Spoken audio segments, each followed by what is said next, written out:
అడుగుతా ఉన్నా.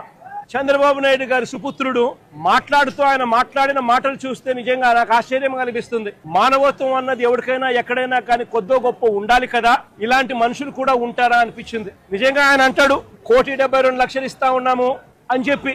నాకు ఆశ్చర్యంగా నేను అడుగుతా ఉన్నా, అయ్యా లోకేష్ గారు, ఈ 1,72,00,000లో మీరు ఏదైతే మాట్లాడుతా ఉన్నారో ఆ ఎంప్లాయీస్ కు రైట్ఫుల్ గా వాళ్ళకి రావాల్సిందే కదయ్యా, నువ్వు ఇస్తా ఉన్నావు, ఎక్స్ట్రా నువ్వేమి ఇస్తా ఉన్నావు అని చెప్పి నేను అడుగుతా ఉన్నా.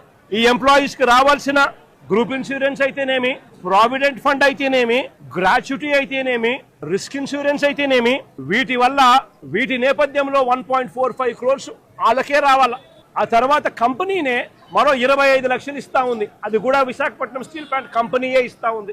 కేవలం ప్రైమ్ మినిస్టర్ రిలీఫ్ ఫండ్ కింద కేవలం 2 లక్షల రూపాయలు అదనంగా ఎక్స్గ్రేషియా కింద వస్తా ఉంది.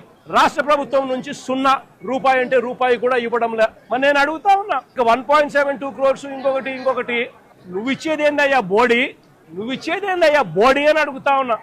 వాళ్ళ హక్కుగా వాళ్ళకి రావాల్సిందే వాళ్ళకు వస్తా ఉంది, వాళ్ళకి అది ఇస్తా ఉన్నారు, అది వాళ్ళకి ఇస్తా ఉన్నారని మీరు చెప్తా ఉన్నారు. ఇది నిజంగా ధర్మమేనా న్యాయమేనా అడుగుతా ఉన్నా.